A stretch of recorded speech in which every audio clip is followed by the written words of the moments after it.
الحمد لله رب العالمين ثم الصلاة والسلام على من لا نبي بعده.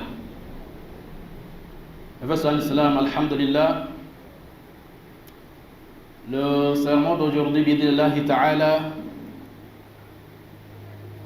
va confirmer ou infirmer l'idéologie selon laquelle tout musulman et toute musulmane doit prendre congé ou se reposer ou carrément prendre vacances des actes d'adorateurs ou des actes d'adoration. S'il faut poser cette question à chacun de nous ici présents, nous allons remarquer que on aura trois groupes. Il y a ceux-là qui vont confirmer cette idéologie. Il y a le deuxième groupe qui va infirmer et le troisième groupe qui va rester neutre. En réalité, qu'est-ce qu'on doit retenir? Est-ce que le mois béni de Ramadan vient mettre fin aux actes d'adoration? Est-ce que la fin du mois béni de Ramadan vient freiner nos efforts ou vient limiter nos efforts? Ou qu'est-ce qui est réel? Tout de suite, l'auteur du sermon ici vient infirmer cette idéologie et confirme que le mois de Ramadan ne met jamais fin aux actes d'adoration. Plutôt, ce mois de Ramadan vient renforcer les capacités d'un serviteur. Vous allez dire, si c'est ça, est-ce qu'il y a des preuves? Parce qu'en islam, il ne suffit pas de dire oui ou non sans preuve. C'est pour cela, bid'Illahi ta'ala, nous allons évoquer ici trois grandes raisons pour lesquelles nul ne doit en aucun cas baisser les bras parce que oui, j'ai fini le mois de Ramadan, ou freiner qu'Allah subhanahu wa ta'ala nous facilite la compréhension et la mise en pratique.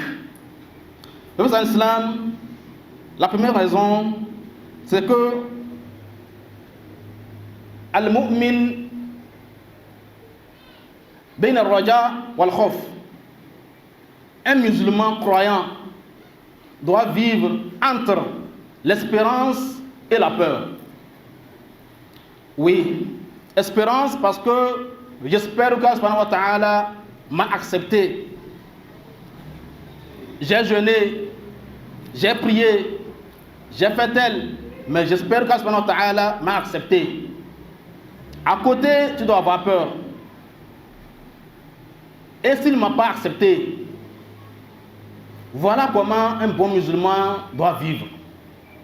C'est pour cela, toute personne qui vit seulement avec l'espérance ou bien dans l'espérance sera égarée. Pour lui, tout ce qu'il a fait, ou bien tout ce qu'elle a fait, c'est à 100% exaucé. Même si je ne fais pas dans l'avenir, j'ai réussi. C'est une erreur. L'autre aussi, ou bien l'autre personne aussi qui vit seulement dans la peur, pour lui, tout ce qu'il fait est mis en cause. C'est une erreur aussi. On doit combiner les deux. Car l'espérance n'est pas l'assurance. J'espère, mais tu n'as pas encore l'assurance te permettant de baisser les mains. C'est pour cela que tu as encore la peur. Vous en islam, revenons ici terre à terre. Même les élèves qui, après l'épreuve, sursautent, écrient, parce qu'ils ont bien fait, ils veulent se faire voir par tous les moyens, sont parmi, la plupart de ces élèves sont parmi les ajournés. Ils échouent facilement. Mais ceux-là qui travaillent réellement, qui sont des cracks, comme on les appelle, après l'épreuve, ils pensent, j'ai fait ce que je peux, mais ce n'est pas moi qui corrige. Il se peut que celui qui corrige puisse remarquer des erreurs que moi je n'ai pas pu détecter. Voilà comment un bon musulman, un croyant doit vivre. Tu as jeûné, très bien. Tu as prié, très bien. Tout ce que tu as fait, c'est bien. Mais le correcteur, c'est Allah subhanahu wa ta'ala. Tu ne sais pas en corrigeant, il y a des erreurs ou pas. C'est pour ça, mon frère, l'islam, Allah subhanahu wa ta'ala, lorsqu'il a révélé ce verset en disant وَالَّذِينَ يُؤْتُونَ مَا آتَوْا وَقُلُوبُهُمْ وَجِلَةٌ أَنَّهُمْ إِلَىٰ رَبِّهِمْ رَاجِعُونَ. Et ceux-là qui donnent ce qu'ils donnent, ceux-là qui accomplissent leurs devoirs, mais au même moment, leurs cœurs sont remplis de crainte, de peur. Nana Aisha radiyallahu anha posa la question au prophète Mohammed sallallahu alayhi wa sallam. Est-ce que ce verset fait allusion à ceux-là qui font du mal, qui font des péchés et qui ont peur qu'Allah les punisse? Le prophète Mohammed sallallahu alayhi wa sallam dit non, ya Aïch, c'est pas ça. Plutôt c'est ceux-là qui accomplissent la salat. Ils prient, ils jeûnent, ils font la zakat, mais au même moment, ils ont peur qu'Allah que leurs adorations ne puissent pas être accomplies ou acceptées. C'est pourquoi les savants nous disent, ce verset prouve qu'un bon croyant doit vivre entre la peur et l'espérance. Le frère l'islam, voilà la première grande raison pour laquelle aucun musulman ne doit se réjouir parce que j'ai fini le mois de Ramadan, je me repose, je prends congé ou je prends vacances. Non, continue.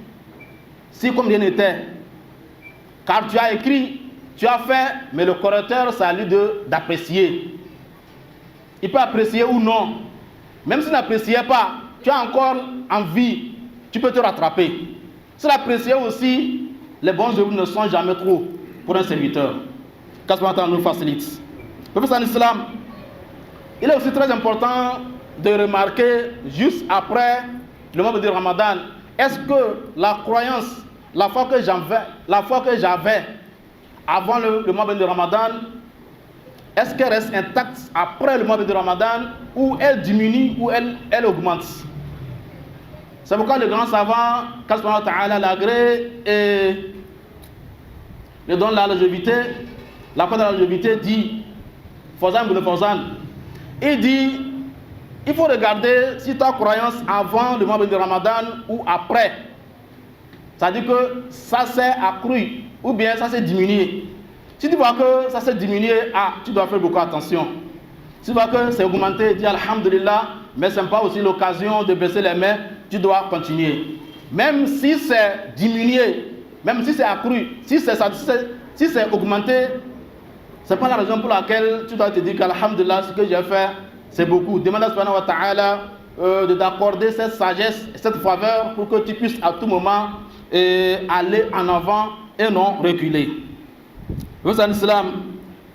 Alors, pour la deuxième grande raison, vous savez qu'Allah Subhanahu wa ta'ala, par sa miséricorde, a fait de sorte que chaque obligation est précédée d'une surrogatoire. Avant de prier la surat al-Fajr, on doit prier 2 rakats surrogatoires. Avant de prier surat al-Fajr. Avant de prier la surat al-Zuhur, il y a des rakats surrogatoires. Après aussi, il y a des rakats surrogatoires. C'est ainsi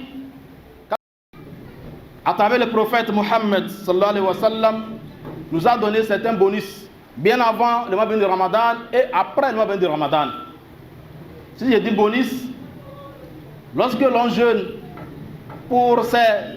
dans 5 mois, même le mois de Ramadan, rien d'avantage ne revient à Subhanahu wa ta'ala. Mais tout revient à nous.